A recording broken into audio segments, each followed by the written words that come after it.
Bonjour à tous, je m'appelle Laure, je suis responsable des activités bénévoles chez Arexplora. Je suis très heureuse de vous accueillir sur ce webinaire. Je suis accompagnée donc de l'équipe de la Fondation autour de moi. Juste, je rappelle qu'on va être ensemble pendant 1 heure, que pendant toute la durée du webinaire, vous pouvez bien sûr poser toutes vos questions et réagir par écrit. Donc, la manière de le faire, c'est de cliquer sur l'icône converser en bas de votre écran. Et puis, nous, on pourra du coup répondre au fil de l'eau à vos questions par écrit. Et à la fin, il y aura un temps de questions-réponses. Et donc, on répondra à vos questions à l'oral. Donc, j'ai lancé ce premier sondage que je vais terminer, mettre fin au vote et je partage les résultats. Donc, la plupart d'entre vous n'a pas encore assisté à un webinaire, c'est parfait. Je vais vous poser une deuxième question.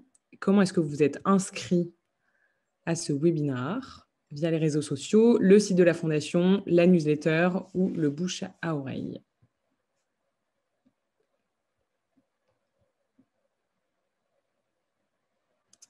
N'hésitez pas à voter. Je vais mettre fin au vote et partager. Et donc, c'est notre newsletter qui gagne. C'est parfait. Et une dernière question. Est-ce que vous avez déjà réalisé une mission bénévole chez Arexplora? Est-ce que je vous ai déjà vu à l'hôpital, en centre de loisirs, en EHPAD?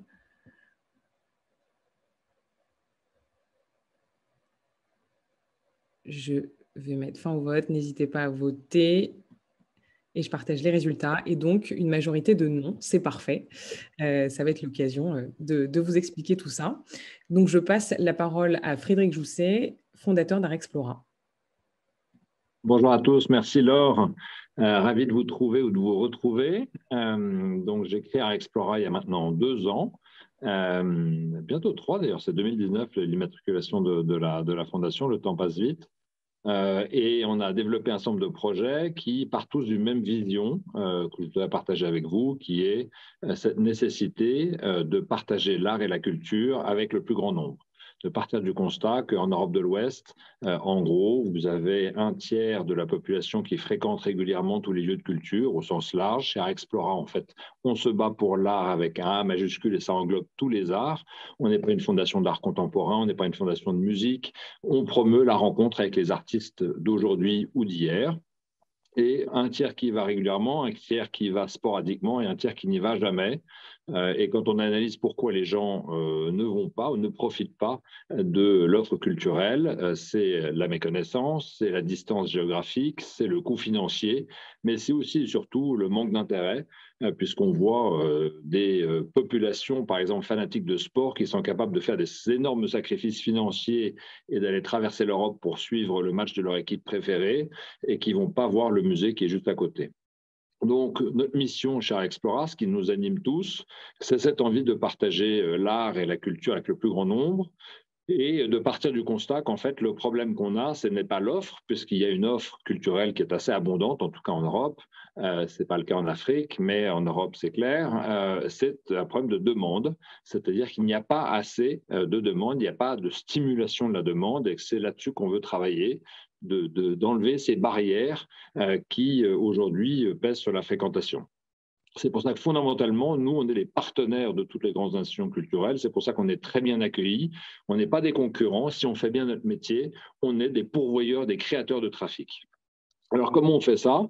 C'est l'enjeu un peu de ce que vous allez découvrir dans ce webinaire. On a lancé une rafale d'initiatives, mais qui toutes partent de la même idée. La première idée fondamentale, c'est une idée d'itinérance, c'est-à-dire que puisque les gens ne viennent pas spontanément, une partie des gens ne viennent pas sur les lieux de culture, alors il faut faire la démarche inverse, il faut qu'on aille taper à leur porte là où ils sont, là où ils vivent. C'est la première idée. La deuxième idée, effectivement, c'est cette idée des arts au sens vraiment pluriel. Et la troisième idée, c'est l'idée de la médiation, de réinventer la médiation en disant le Internet ne fait pas le travail à lui tout seul. Donc, on voit bien sur les études chez l'administrateur du Louvre, par exemple, les gens qui vont sur le site du Louvre.fr sont les gens qui préparent ou suivent une visite, mais ce ne sont pas des gens qui spontanément d'eux-mêmes vont sur le site du Louvre. Donc, Internet est clairement un outil très puissant, mais c'est un complément. Et c'est clair que la médiation est le facteur clé de succès. L'expérience collective, c'est ce que le sport a magnifiquement réussi, c'est de créer en fait un sens collectif et une fête, et vraiment un événement autour d'une rencontre. Et c'est ça aussi dans notre approche. On est très collectif dans notre approche de l'art. Alors quand on a mis ça un peu ces principes-là en équation, qu'est-ce que ça donne? Peut-être c'est le moment alors de dévoiler un peu l'actualité de nos projets et de voir comment est-ce que concrètement on avance. Alors on avance comme une start-up. Vous avez, je pense, un tiers de la fondation qui est représenté ce soir. Vous avez une autre tiers qui est un peu aux quatre coins du monde en train de partager avec les différentes collectivités locales ou institutions culturelles nos projets. Et puis, il y a aussi une partie de l'équipe qui est basée à Londres, parce que c'est aussi une fondation, je pense que c'est sa spécificité, qui est profondément internationale. L'idée, vraiment, c'est de créer pour la culture ce que Greenpeace est pour l'environnement, c'est-à-dire une fondation globale référente sur ce thème de l'accès à la culture pour tous. Comme tout le monde, on est né quelque part, donc on est né à Paris, mais notre ambition n'est clairement pas une ambition franco-française. Et donc, voilà, on a une partie d'équipe qui sont remote. Alors, je crois que la première activité sur laquelle on peut donner des actualités, c'est peut-être le MUMO. Qu'est-ce qui me partage l'écran? Oui, on est sur la slide du MUMO, c'est bon. Ah, alors je ne la vois pas parce que, pourquoi? Ok. Alors, sur la slide du MUMO, en fait, cette idée d'itinérance, elle a commencé à s'incarner dans l'idée d'un camion, qui est un camion dont vous voyez la réalisation qui est avancée, puisqu'on a fait un concours public l'année dernière. On le fait en partenariat avec MUMO, donc l'association MUMO qui avait fait un premier camion qui était dirigé par Ingrid Brochard, et le Centre Pompidou, qui est notre partenaire de contenu et qui nous prête 25 tableaux sur le thème de l'animal. Donc l'exposition va s'appeler Les animaux sortent de la réserve.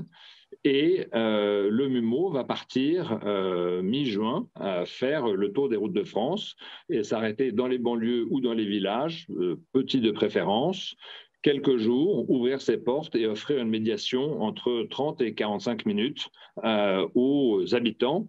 Essentiellement, d'abord, on travaille avec les scolaires, donc il y a tout un travail en amont de l'arrivée du camion, et puis après, d'une manière générale, avis à la population, le camion est complètement ouvert. Et donc, voilà, typiquement, une mission où des bénévoles peuvent appuyer notre dispositif sur le terrain pour accueillir, partager, guider, orienter, boire le verre de l'amitié et derrière suivre. Voilà un exemple sur, je dirais un peu comme le Tour de France, de ce à quoi vous pouvez nous aider pour aller plus vite et plus loin. Le deuxième activité, c'est le hangar. La slide est affichée? Oui. Parfait. Alors, le hangar, j'en arrive avec Agnès à l'instant, donc j'avais des bottes de chantier. C'est un projet qu'on va dire monumental. Alors, le hangar, il n'est pas itinérant. En revanche, il casse complètement les codes du musée ou du centre d'art tel qu'on le connaît. Et c'est ça qui nous a plu dans ce projet.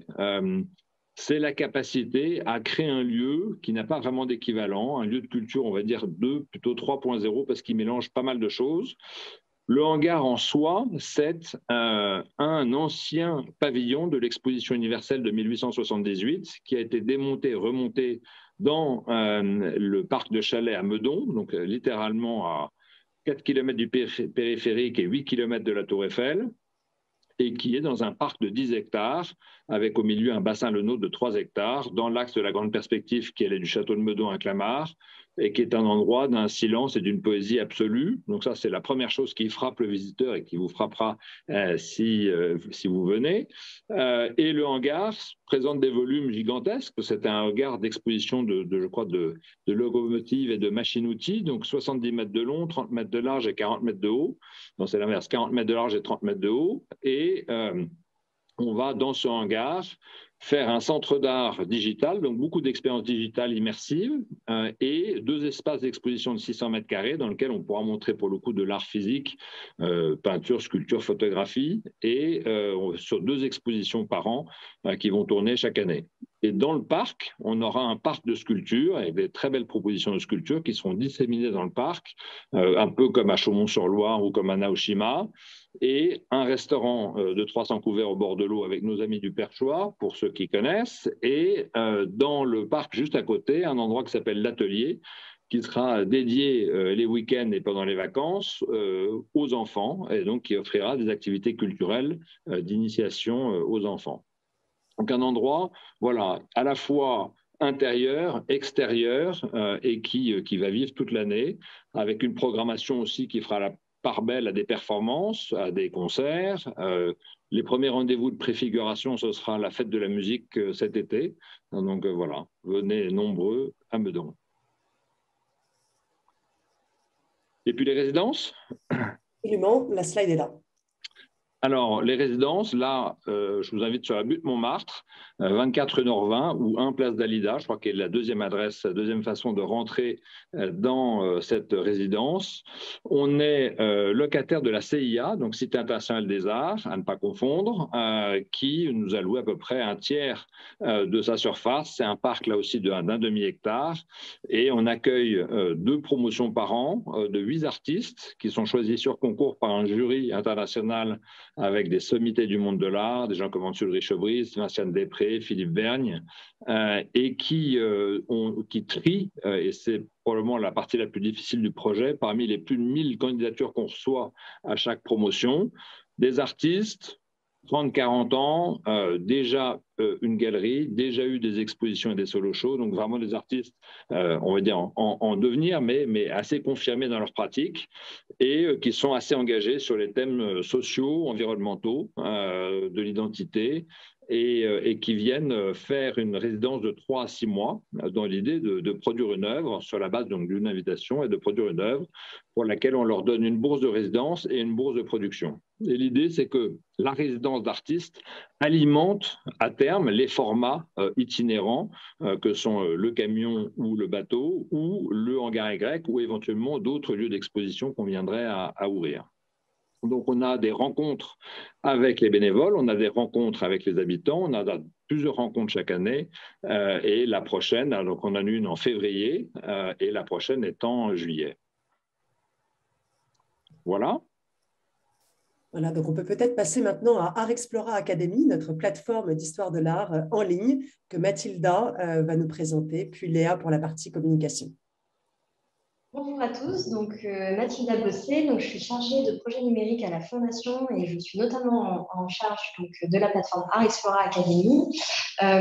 Pour ceux qui ne la connaîtraient pas, donc la plateforme Art Explora Academy, c'est un site donc, qui est dédié à la découverte de l'histoire de l'art, qui est entièrement gratuite, qui est destinée au plus grand nombre et qui est disponible à la fois en français et en anglais.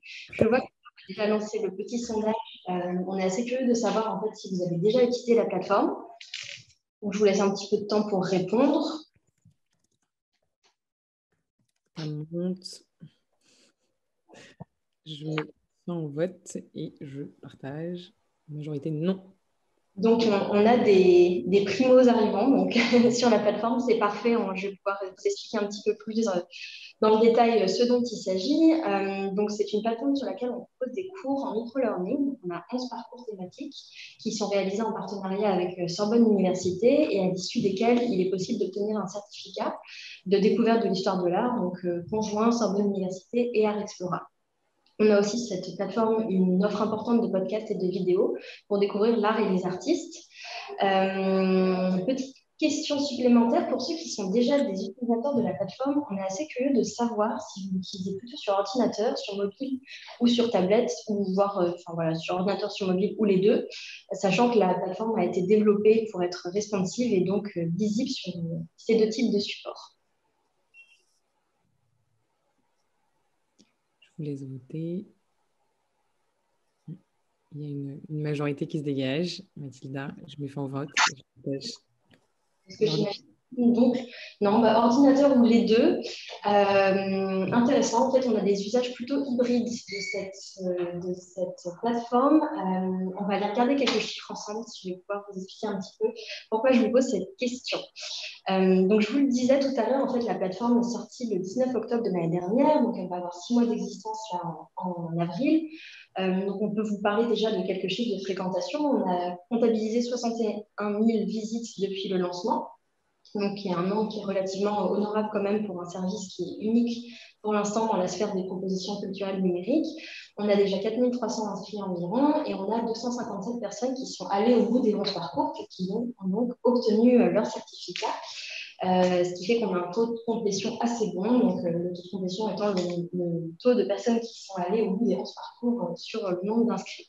Je vous parlais donc des usages, des différents usages sur mobile, sur desktop et sur tablette, parce que manifestement, vous n'êtes pas forcément représentatif de la totalité de nos usagers, puisqu'on a plutôt des usagers qui utilisent la plateforme sur mobile. Donc ça, c'est un point intéressant parce que c'est une demande qui a émané de nos usagers d'aller vers une application mobile qui soit vraiment dédiée à la consultation des parcours. Je voulais vous parler aussi de l'âge moyen de nos utilisateurs. En fait, je vous le disais, la plateforme est destinée vraiment à tous les publics, mais on a quand même une cible qui nous paraît intéressante, qui sont les 18-25 ans. L'idée étant de susciter de l'intérêt ou de la curiosité pour l'histoire de l'art à l'égard d'une communauté jeune, qui utilisent notamment les réseaux sociaux. Et donc, on se rend compte, en fait, depuis le lancement, qu'on a des usagers de plus en plus jeunes, donc en dessous de 25 ans, notamment grâce à notre partenariat avec le Pass Culture qui permet d'aller toucher donc ces populations spécifiques. Je vous le disais, donc, on a une actualité qui est brûlante, là, puisque le 19 avril, on va sortir une version application mobile de notre plateforme pour les raisons que je vous indiquais. Donc, en fait, c'est quelque chose qui émane de nos utilisateurs. L'idée étant de pouvoir retrouver facilement sa progression, de pouvoir se connecter en quelques clics, donc plus facilement que sur un navigateur, et surtout aussi de recevoir des relances sur la progression dans les parcours et puis des notifications sur les nouveaux contenus pour vraiment ne rien louper de toutes nos nouvelles publications. Donc, l'application sera disponible sur iOS et Android, donc dans le store habituel sur votre smartphone. Je voulais vous montrer aussi rapidement une petite démo de l'application. Est-ce que je crois que c'est Laure qui va pouvoir avancer rapidement, ou Léa, je ne sais pas. C'est Léa, oui. C'est Léa. Je voulais vous montrer la vidéo. Je pense qu'elle est un petit peu séquencée. Hein. Je ne sais pas si mes collègues peuvent me dire de l'autre côté, elle est un peu séquencée. Ça avance, c'est un peu haché, mais c'est le partage de vidéos sur Zoom, mais ça avance. D'accord. Voilà, donc je voulais vous montrer une avant-première. Donc vous voyez qu'il y a la homepage qui ressemble beaucoup à celle que vous connaissez peut-être déjà et tous les contenus vont être synchronisés avec le site. Alors, pardon, Léa, je pense que c'est un petit peu trop haché de mon côté, ça va être compliqué. Est-ce qu'on peut passer directement en capture d'écran? En fait, je voulais vous montrer une vidéo un petit peu pour vous donner un aperçu animé, donc un peu plus sympathique que des simples captures d'écran. Mais je pense que c'est un peu trop haché sur Zoom, donc je vais vous les commenter avec ce support-là. Donc, je voulais vous dire qu'on a tout un tas de nouvelles fonctionnalités sur cette application, notamment un parcours d'inscription qui va être facilité grâce au Google et au Facebook Connect. Donc, ça va être beaucoup plus facile de s'inscrire et de se connecter en quelques clics dans votre smartphone. Et puis surtout, grâce aux mots de passe qui sont enregistrés sur le smartphone, ça va être encore plus simple. Vous n'aurez plus besoin de copier-coller votre mot de passe comme c'est le cas aujourd'hui sur le navigateur. On peut passer à la slide suivante parce que je voulais parler du coup de la possibilité, donc dans votre profil, de paramétrer vos relances où vous allez pouvoir recevoir des notifications, soit quotidiennement, soit hebdomadairement, soit pas du tout, hein, ça dépend de ce que vous souhaitez, qui vont vous relancer donc, dans votre progression sur les parcours. On a une homepage qui va être personnalisée. Et donc, lorsque vous serez connecté, vous pourrez retrouver facilement la progression de vos différents parcours, puisque le dernier parcours que vous avez effectué va vous être proposé dans le premier bloc sur recommandation. On peut passer au cours directement. Donc dans les cours, vous allez avoir accès donc, à l'ensemble de nos 11 cours thématiques. Donc, les 11 cours vont donc, de l'art de l'Égypte antique à l'art de la Grèce antique, en passant par l'art contemporain, etc. Voilà, c'est les 11 cours dont je vous parlais en partenariat avec la Sorbonne. Vous pourrez retrouver vos derniers scores dans les quiz, les cours que vous avez validés et ceux qui vous restent à valider. Et une autre fonctionnalité qu'on a mis en place et qui a été très demandée par nos usagers aussi, c'est la possibilité de télécharger les parcours pour des consultations hors ligne. Donc, ça veut dire que si vous êtes en avion ou dans le métro, par exemple, avec très peu de réseau, vous allez pouvoir avancer quand même, puis synchroniser votre progression dès lors que vous retrouverez le wifi. Voilà, donc après, sinon, pour le design, on a vraiment quelque chose de pensé pour téléphone mobile. Je ne peux pas vous le montrer ici parce qu'il n'y a pas l'animation qui va bien, mais c'est pas grave, on peut passer à la suite. Léa, si tu veux bien, je voulais vous parler rapidement de la bibliothèque. Donc, la bibliothèque, c'est l'endroit dans lequel vous allez trouver l'ensemble des vidéos et des podcasts qu'on diffuse sur l'art et les artistes. Point intéressant, vous allez pouvoir filtrer les différents contenus. Donc, par exemple, si vous êtes dans le métro, vous voulez écouter un podcast de 5 minutes sur l'art du 19e siècle, vous pouvez utiliser les fonctionnalités de filtrage.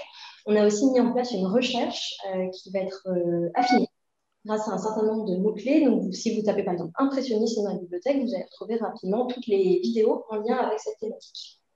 On a même des hashtags un petit peu plus fins. Il y a même des choses, par exemple, sur le sourire dans l'art ou sur l'art et la poésie, des choses de ce genre.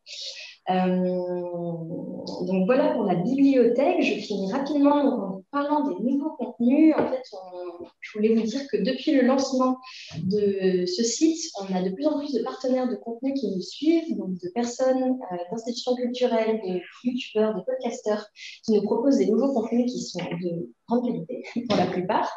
Donc on travaille notamment avec de nouveaux musées. Par exemple, le musée d'art de Nantes. On travaille toujours avec les acteurs de l'audiovisuel public comme Arte et Radio France qui sont nos soutiens indispensables. Et on travaille de plus en plus avec des podcasteurs, donc, par exemple Prostiard, Femmes d'Art. On a aussi de plus en plus de contenu en anglais. Donc, par exemple, tout récemment, le podcast du Art Newspaper, qui est de grande qualité et qui s'appelle A Brush Free. Voilà pour quelques chiffres. Donc, on a 107 partenaires représentés aujourd'hui et vous avez maintenant à votre disposition bientôt plus de 1600 contenus disponibles en ligne. Je vais passer la parole peut-être à Léa qui va vous parler de la campagne de communication. Oui, merci Mathilda. Bonjour à tous. Donc, je m'occupe de la communication pour la Fondation et aujourd'hui, nous voulions vous partager un petit peu avant sa sortie l'idée derrière la première campagne de communication 2022 pour Art Explorer Academy. Donc, c'est une campagne de communication qui va sortir en même temps que l'application, le 19 avril.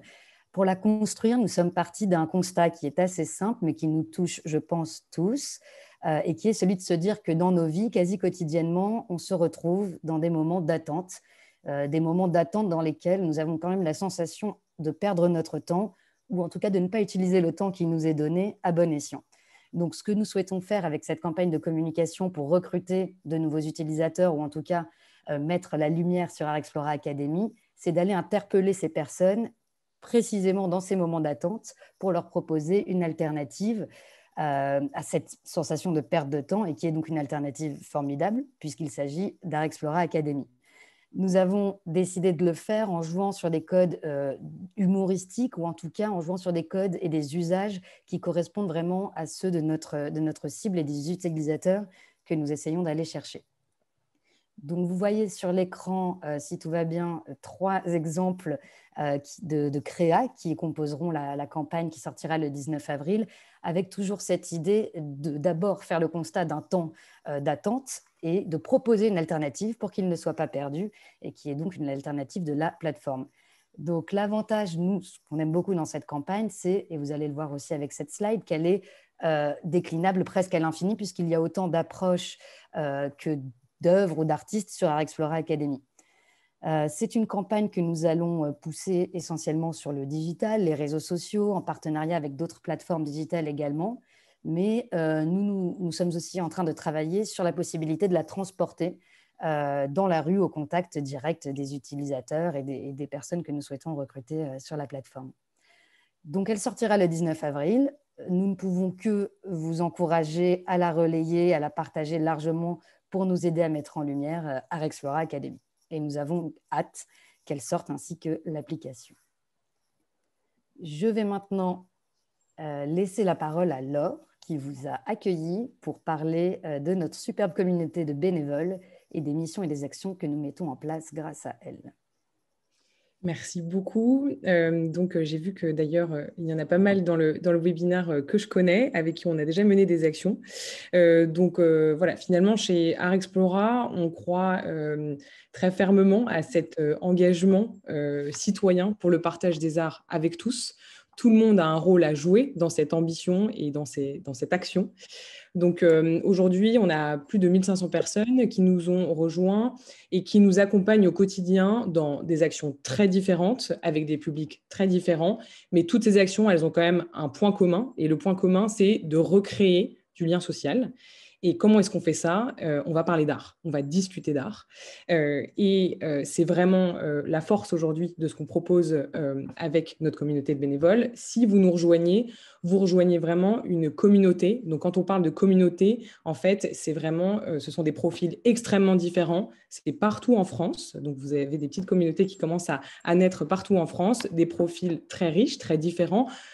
Pas tous issus du monde de l'art, pas tous professionnels du tout du secteur de l'art, mais qui ont tous cette envie de créer des dialogues, d'aller à la rencontre des publics et finalement de partager leur passion pour l'art. Donc très concrètement, comment est-ce qu'on s'engage avec Art Explora ? Donc, pour nous rejoindre, il y a 3 actions aujourd'hui qu'on vous propose très concrètement. La première, ce sont donc des échanges autour d'œuvres d'art de votre choix en EHPAD. C'est une mission absolument incroyable pour plusieurs raisons. Déjà, vous pouvez vous inscrire soit en visioconférence, soit en présentiel. Donc, vous avez le choix avec un planning, avec beaucoup de dates disponibles. Donc, c'est vraiment en fonction du temps que vous avez à donner et de votre programme. C'est des séances qui durent à peu près une demi-heure à 1 heure. Vous choisissez l'œuvre dont vous voulez parler et vous allez voir, il y a un échange assez incroyable qui se fait avec les résidents. Ici, en fait, l'objectif, c'est de créer du dialogue, c'est de revaloriser aussi la parole des résidents autour de l'art. Ils peuvent parler d'une œuvre d'art même s'ils ne la connaissent pas. Ils peuvent découvrir et c'est la richesse en fait de ce que vous allez proposer comme différentes œuvres parce que chacun a son œuvre préférée. Donc, c'est cette richesse qui fait la force de notre initiative Allo Miro. La deuxième initiative, c'est donc à l'hôpital. On a vraiment 2 actions assez différentes, donc soit avec des hôpitaux pédiatriques, et là on va s'adresser plutôt à des enfants, soit avec des hôpitaux adultes, et donc évidemment c'est une conversation du coup plutôt avec des adultes. Donc dans ces 2 formats, aujourd'hui le format avec les enfants, ça va être plutôt des lectures d'histoires, de contes autour de l'art, donc vraiment pour éveiller avec une anecdote, exactement à l'idée d'Art Explora Academy. On part d'une anecdote, on part de quelque chose d'assez ludique pour après discuter et apprendre sur l'art. Et avec les adultes, ça va être plutôt des conversations, comme en EHPAD, autour d'une œuvre d'art, là aussi que vous choisissez. Cet après-midi, j'étais donc à l'hôpital Necker, qu'on connaît plutôt pour les enfants, mais on a fait des conversations avec des adultes. Et en fait, c'est assez incroyable parce qu'on parle de tout. Les gens ont du temps, notamment là, on était dans un service de dialyse où les gens ont 4 heures, où ils attendent, voilà, on traite leurs reins, ils attendent et nous, on passe voilà, de chambre en chambre et on va discuter avec eux. Et c'est cet échange qui est vraiment au cœur de tout ce qu'on propose. Donc aujourd'hui, soit vous souhaitez vous engager à Paris à l'hôpital, donc on a la possibilité de venir à l'hôpital Trousseau pour les enfants, l'hôpital Necker pour les adultes et l'hôpital Pitié-Salpêtrière, pareil pour les adultes. À Bordeaux, ce sont des conversations autour d'œuvres d'art dans un hôpital psychiatrique qui s'appelle Charles Perrins. Annabelle Lavielle est responsable de tout le développement en région. Elle va d'ailleurs mettre son mail dans les commentaires. Si cette mission vous intéresse, vous pouvez la contacter directement. Et pareil pour des échanges à l'hôpital à Marseille, à l'hôpital de la Timone. C'est aussi Annabelle qui est référente. Enfin, une dernière action qui donc s'adresse aux centres de loisirs qui sont éloignés de l'offre culturelle. Donc ça, c'est une action où on a extrêmement besoin de vous parce qu'on a besoin de vos propositions. Aujourd'hui, en centre de loisirs, en fait, chaque bénévole peut proposer sa propre activité. Donc, quelquefois, ça va être une lecture autour justement d'une anecdote d'histoire de l'art. Quelquefois, ça va être du théâtre. On a voilà, des bénévoles qui ont proposé des activités autour de l'impro. On va avoir des bénévoles qui veulent faire du chant. Donc là, c'est vraiment la force de proposition. Encore une fois, vous êtes la force et la créativité de ce qu'on peut proposer. Et donc, ici, on vous propose 3 missions. C'est de venir animer avec nous des ateliers En centre de loisirs, on a donc 2 centres de loisirs en Seine-Saint-Denis, nous aider à travailler sur des nouvelles activités, comme je disais, du théâtre, du dessin, du chant. Si vous avez des idées, n'hésitez pas. Et nous aider à développer de nouveaux partenariats avec des centres de loisirs qui rentrent du coup dans cette idée d'éloignement à Bordeaux, Marseille et Lyon. Voilà, je finirai par dire que, encore une fois, aujourd'hui, on est une plateforme, on est là pour vous écouter aussi. Donc, vous allez voir si vous souhaitez vous inscrire en tant que bénévole à la Fondation. Donc, vous allez sur le site, devenir bénévole, vous vous inscrivez, vous recevez un lien pour rejoindre une communauté virtuelle qui s'appelle Slack. Et sur ce Slack, il y a tout pour s'engager dans les actions, voir des retours d'expérience. Et la communauté commence là. Et puis après, elle continue en physique, bien sûr, dans les actions concrètes qu'on mène.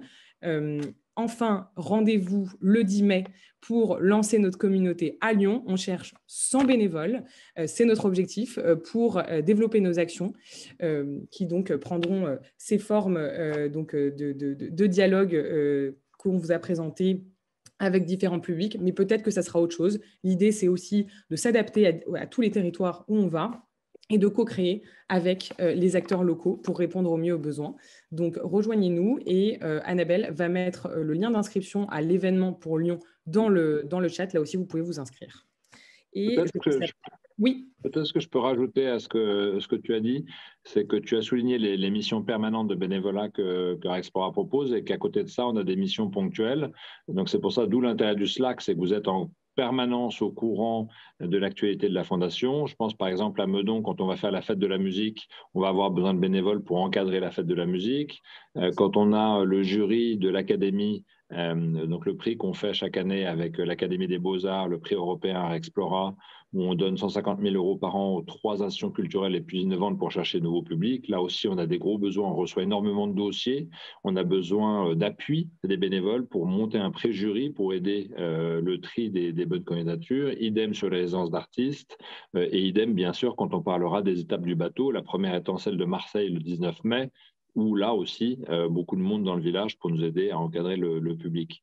Donc, le Slack, c'est un super outil d'échange et de partage pour ça. Exactement, exactement. Vous serez vraiment au courant de toutes les missions qu'on vous propose et vous pourrez vous inscrire directement sur ça. Et on propose toute l'année, partout, des missions. Et aussi, on propose de se retrouver. Et le Slack est fait pour ça, pour que vous puissiez retrouver les bénévoles autour de chez vous. Voilà. Et je passe la parole à Juliette. Transition justement sur le prix européen. Et donc, qu'on voulait vous présenter. Donc, on est dans quelques semaines, dans un peu moins d'un mois, on va lancer en fait la nouvelle édition. Donc, ce prix que l'on fait en partenariat avec l'Académie des Beaux-Arts. Ça part d'une conviction qui est que partout en Europe, des musées, des festivals, des théâtres, l'opéra, des tiers-lieux innovent au quotidien pour renouveler leurs relations avec les publics, pour essayer d'aller chercher des publics qui ne viennent pas, pour essayer d'imaginer de nouvelles pratiques. Et justement, Arexplora est là pour les soutenir, d'une part, bien sûr, mais aussi pour aller encore un peu plus loin, pour expérimenter avec elles sur les différents territoires et puis surtout partager à grande échelle toutes ces innovations. Donc, ce prix, comme vous le voyez concrètement, il est donc ouvert à tous les secteurs artistiques, à toute organisation culturelle, pour toutes les pratiques, avec cette idée qu'aujourd'hui, au lendemain en plus de la pandémie, les publics ont envie d'interagir, ont envie de participer, ont envie d'être actifs. Donc, on va chercher toutes ces formes, toutes ces innovations qui vont inviter les publics, que ce soit des jeunes, des enfants, des personnes plus âgées, des personnes en situation de handicap, des personnes dans des quartiers plus défavorisés, avec toujours cette même envie de dialoguer avec les arts. Et donc, on a effectivement besoin de vous, besoin de faire parler du prix pour justement identifier ces pépites un peu partout en Europe, pour nous les faire connaître et pour les inviter en fait à participer, à candidater au prix. Donc, on ouvre, comme vous le voyez, l'appel à candidature à la fin du mois d'avril. On laisse le temps aux différentes institutions et organisations culturelles d'envoyer en fait leurs projets d'ici la fin du mois d'août. Et donc, c'est pour 3 prix de 50 000 € et un prix du public pour 10 000 €. Et donc, effectivement, on aura aussi une seconde phase, une fois l'appel est clos, d'invitation d'un groupe de bénévoles à participer au jury de présélection pour nous aider à lire, à étudier l'ensemble de ces projets qui nous seront remontés. Donc, grand merci à vous. Vous voyez aussi sur l'écran l'email où vous pouvez nous envoyer, nous écrire si vous voyez autour de vous, en tout cas des projets qui pourraient nous intéresser. Et je passe la parole à Agnès. Merci beaucoup, Juliette. Eh bien, j'ai l'honneur de vous présenter un des projets les plus fous de la Fondation, celui de ce premier bateau-musée qui prendra la mer en septembre 2023. Nous vous proposons en avant-première cette toute dernière photo du chantier de l'Amiral, près de Gênes, où vous voyez les deux coques du catamaran, de cet immense catamaran, se dessiner. Elles sont en cours de construction. Le chantier continuera, les travaux continueront jusqu'à l'été 2023, mais on voit déjà se profiler les coques de ce magnifique bateau qui sera, au moment où il sera créé et construit, le plus grand catamaran du monde, près de 48 mètres de long, 17 mètres de large, un mât de 50 mètres de haut, et donc cet écrin formidable pour accueillir le public, justement, lors de cette nouvelle rencontre que nous souhaitons créer auprès des différents publics. Alors, vous l'avez compris, ce bateau-musée, il s'inscrit dans cette logique d'itinérance qui est chère à Art Explora, que Frédéric mentionnait tout à l'heure, avec le musée mobile, ce camion qui va de petite ville en petite ville de France et bientôt d'Europe. Ce bateau-musée, eh bien, il ira de port en port à la rencontre de milliers, voire de dizaines de milliers de visiteurs dans chaque port. Et l'expérience pour ces visiteurs, eh bien, elle sera triple. D'abord, à bord justement de ce bateau, une expérience immersive, digitale, une expérience nouvelle, visuelle, sonore, mais aussi olfactive, qui permettra de découvrir un thème abordé au cours de toute cette première itinérance. À bord de ce bateau, donc plusieurs expériences digitales. Et quand on sort de ce bateau, eh bien, des expériences au sein du village, un village que l'on devine sur cette photo à droite, mais qui n'a pas du tout qui n'aura pas ce visage-là, puisque nous venons de lancer un concours d'architectes dont nous venons de sélectionner a priori le gagnant, mais nous ne pouvons pas encore le dévoiler. C'est quelque chose que nous pourrons faire dans quelques semaines lors d'un événement dont je vais vous parler dans un instant. Dans ce village, eh bien, pour le coup, des expériences artistiques avec des œuvres d'artistes contemporains qui s'empareront des thèmes communs justement à cette itinérance en Méditerranée, on le verra dans un instant, des thèmes comme évidemment la migration, la protection des océans ou encore le rôle de la femme. Et enfin, un dernier volet de cette expérience à bord du bateau, dans le village, mais aussi dans la ville, en partenariat avec les institutions culturelles locales. Un commissaire sera choisi par pays pour créer un festival mettant en avant les institutions et les artistes du pays. Donc, c'est un véritable voyage que nous offrons à nos différents visiteurs et que nous ferons, et c'est très important, en coopération avec la ville qui nous accueillera et avec leurs acteurs locaux. Alors, ces villes, quelles sont-elles? Eh bien, voilà, une première itinérance en mer Méditerranée avec plus de 15 pays que nous souhaitons visiter. Pour certains, 2 à 3 escales dans ces différents pays. Nous sommes littéralement, toute l'équipe Art Explora et nos partenaires, en train de visiter, de sillonner la mer Méditerranée pour aller à la rencontre de ces différentes villes. Nous avons déjà certaines villes qui sont confirmées, donc je peux vous les révéler en avant-première. Athènes, par exemple, Tanger, très certainement, et d'autres villes, bien évidemment. Donc, plus de 15 pays que nous visiterons, une trentaine d'étapes qui courront de fin 2023, au moment où ce bateau sera inauguré, jusqu'à l'été 2025. Et pour cette inauguration, eh bien, nous avons choisi une ville française, car Frédéric le disait tout à l'heure, nous sommes nés en France, le bateau aura le pavillon français. Il nous semblait important justement de commencer cette itinérance par l'étape inaugurale qui aura lieu à Marseille en septembre 2023. Et nous souhaitons pour cela présenter en avant-première ce projet dès le mois de mai 2022 avec la présence de la maquette du bateau, plus de 3 mètres de long, qui a été présentée au cours de ces dernières semaines et de ces derniers mois dans l'exposition universelle de Dubaï. Cette exposition s'achève demain. Le bateau est en train d'être démonté par nos équipes à Dubaï et va être rapatrié en France et sera présenté donc en avant-première sur le territoire français à Marseille le 19 mai. Nous vous encourageons donc à venir découvrir le projet à travers sa maquette à Marseille fin mai. Voilà pour le prochain rendez-vous. J'en profite peut-être pour rappeler les différents rendez-vous qui ont été mentionnés par ce webinaire. Nous avons un premier rendez-vous le 10 mai à Lyon pour les bénévoles, qui sera suivi donc de la présentation du bateau à Marseille le 19 mai. Nous serons heureux de vous accueillir le 21 juin pour la fête de la musique au Hangar Y.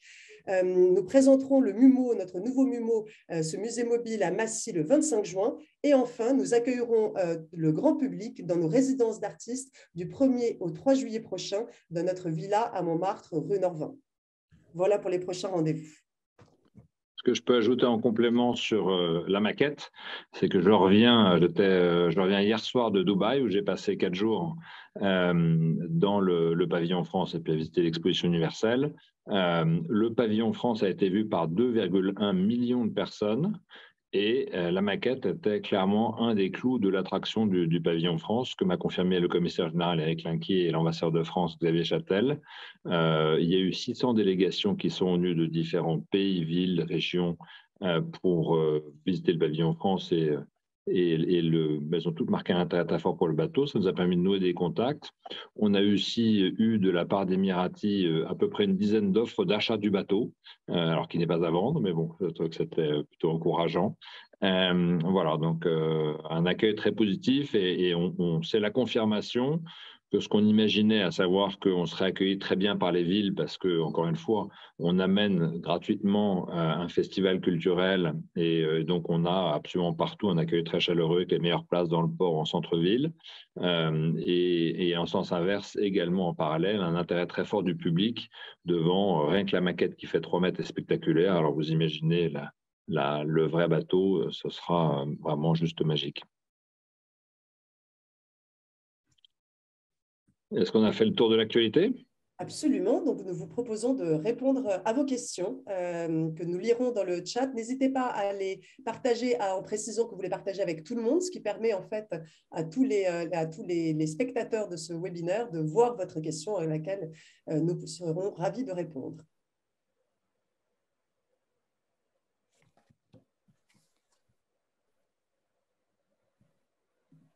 Alors, on avait des questions en effet concernant la plateforme, concernant le certificat que l'on peut partager déjà sur certains réseaux sociaux, mais pas encore sur LinkedIn.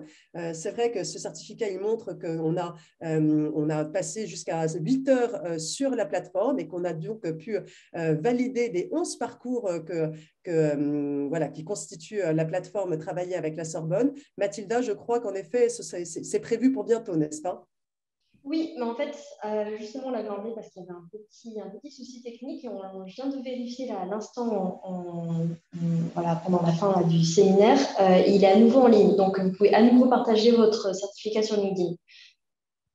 Je vois une question sur les missions à Londres. Alors, effectivement, il y a des missions à Londres qui démarrent parce qu'on va lancer le programme Allô-Miro à Londres. Donc, le même intervention dans les EHPAD autour de créer un talk, une conversation sera très vite possible. Et à Londres, on lance une mission spécifique. On a signé avec le British Museum un accord sur 3 ans où Art Explora s'engage à financer 100 000 enfants britanniques des régions défavorisées de l'Angleterre, calculés sur le pourcentage de repas gratuits, et financer ce qu'on a appelé le Culture Bus. Donc, le Culture Bus, c'est un bus concrètement décoré aux couleurs du British Museum et d'Art Explora qui vient dans les écoles chercher les enfants. Pendant le temps de transport, on les habille d'une petite veste pour les déguiser en explorateurs. On leur donne un iPad et ils vont virtuellement chercher, comme des détectives, des œuvres dans les collections du British Museum qui doivent aller physiquement, quand ils arrivent dans le musée, aller flasher et remplir leur passeport culturel comme ça. Et donc ça aussi, il y aura des besoins évidemment d'orientation et d'encadrement de ces sorties scolaires, donc avec grand plaisir.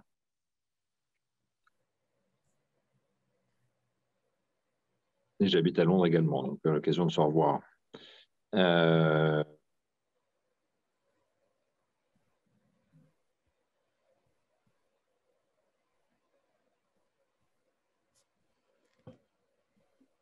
donc c'est vrai que c'est l'occasion pour certains d'entre vous de découvrir la plateforme. Vous l'avez vu, plus de 200 personnes ont déjà validé le certificat, donc n'hésitez pas à aller le découvrir et à surtout nous faire part de vos retours. C'est toujours précieux pour pouvoir continuer d'améliorer notre plateforme.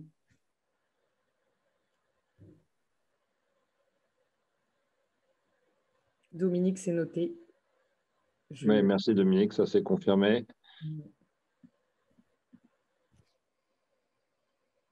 La mission culturelle aux écoles, il faut préciser peut-être la question. On a dans les écoles, ce qu'on teste aujourd'hui, c'est le partenariat Donc, le couple musée-école, ce qu'on est en train de faire avec le British Museum, on a ouvert une discussion similaire. Donc là, on est dans la négociation, si je peux dire, mais on n'a pas signé encore avec le Prado.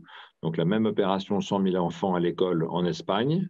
Et évidemment, on ne s'interdit pas du tout de le faire en France également. Donc, ça fait partie des choses possibles. On a des actions en lien avec le Pass Culture et le Louvre, mais là, donc, pour des scolaires plutôt en terminale, alors que les enfants dans les écoles au British Museum, c'est Key Stage 2, donc c'est 9-10 ans.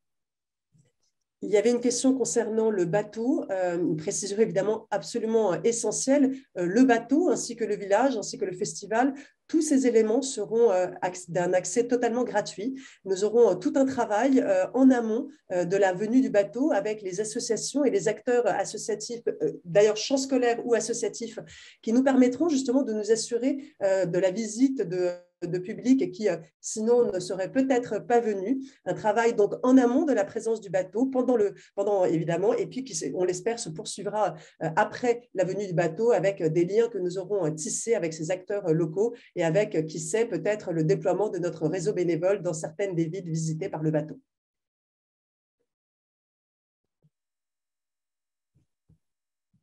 Alors, il y a une question concernant l'événement du 19 mai à Marseille. Alors, vous pouvez très bien nous écrire pour que nous puissions vous rajouter dans la liste des personnes voilà, à qui nous enverrons l'information concernant le 19 mai.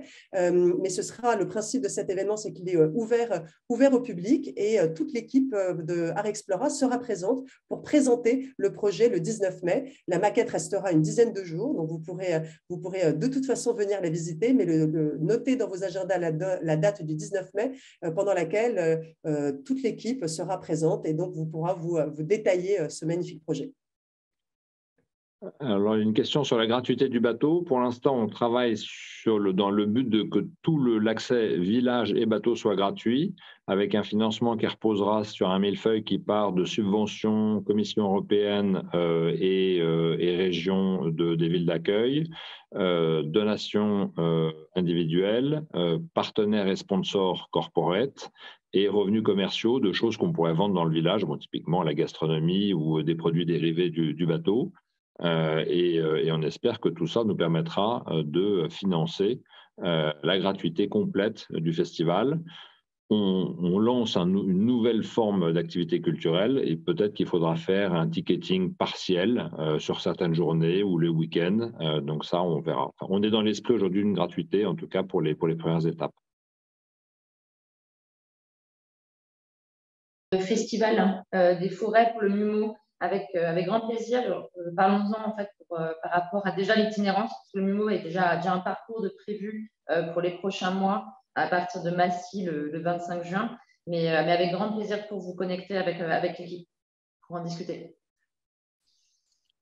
Alors, concernant l'itinérance du bateau, pour répondre à Margot, non, la première itinérance aura lieu dans de nombreux pays du bassin méditerranéen et le bateau, dans le futur, aura vocation à voguer sur toutes les mers du monde. Une deuxième itinérance qui peut être prévue dès 2025 dans une autre région, que ce soit l'Europe du Nord, la mer des Caraïbes ou encore l'océan Indien. Tout cela est encore à définir.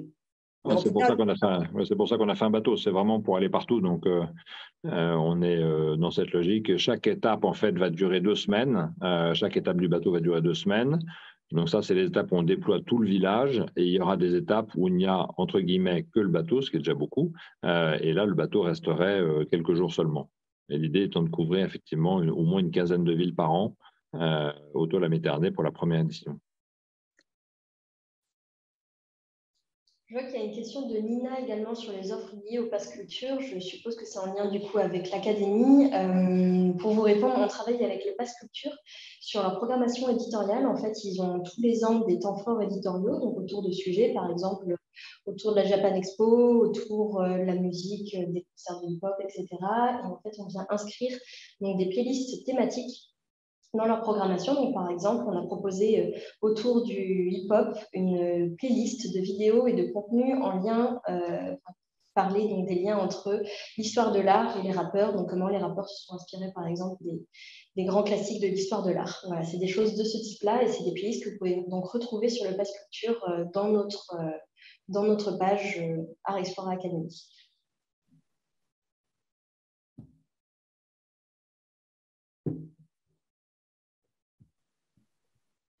Alors, j'ai vu qu'une question sur le fait de faire travailler des artistes. On fera travailler des artistes, oui, bien sûr.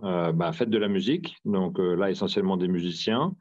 Après, dans le hangar Y, musique, danse, performance, donc spectacle vivant, assez naturellement.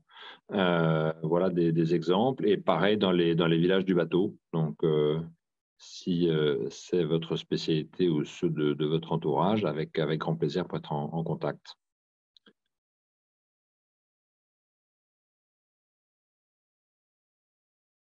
Est-ce que je rate des questions au fil de l'eau?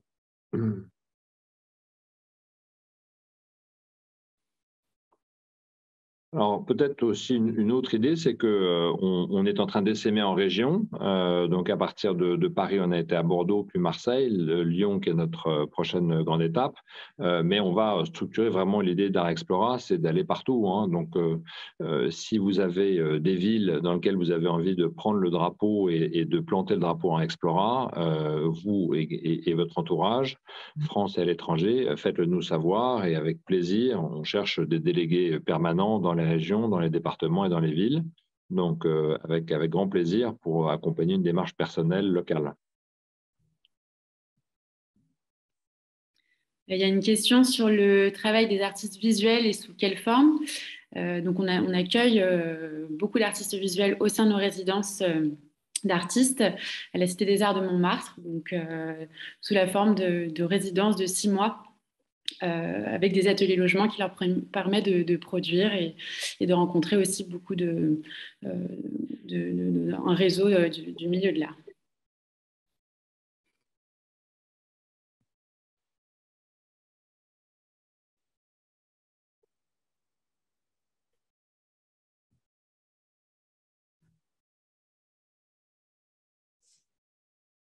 Alors, une question de Daniela pour savoir en effet si nous envisageons de traduire la plateforme Art Explora Academy, qui pour le moment existe en français et en anglais dans d'autres langues.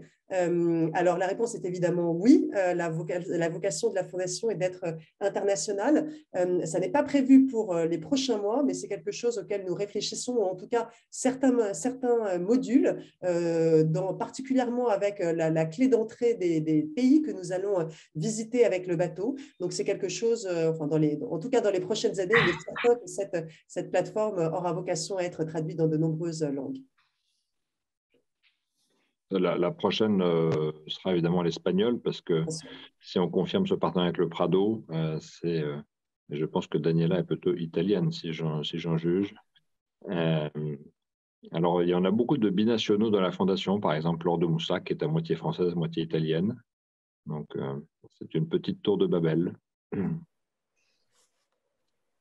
Moi-même, qui suis à moitié anglais, si je n'ai pas l'air. Italo-brésilienne. Ah bah super, parfait. Parfait. Alors l'Italie, c'est top parce que l'Italie, le bateau, il va vraiment l'année prochaine. Donc les étapes pressenties, c'est Naples, Palerme et Venise. Donc on est tout à fait preneur de votre réseau et de votre disponibilité.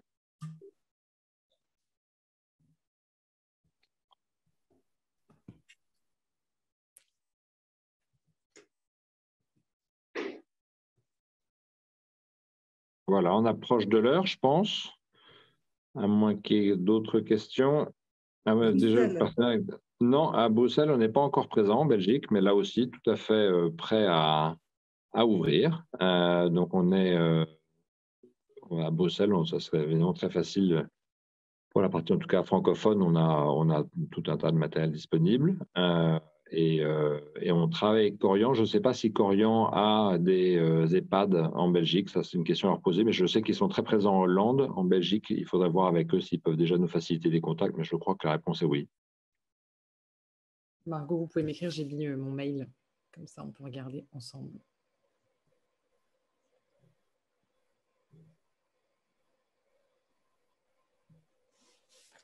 Eh ben, tant mieux. Alors, si le webinaire a été utile, on en fait, c'est un schéma, on fait en gros une newsletter tous les mois et un webinaire tous les 2 à 3 mois en fonction des actualités de la Fondation, toujours sur ce schéma participatif et 1 heure environ. Donc, en tout cas, moi, du fond du cœur, un très grand merci de votre disponibilité, de votre attention, de votre implication éventuelle ou réelle déjà dans la Fondation. Et puis, je vous dis à très bientôt.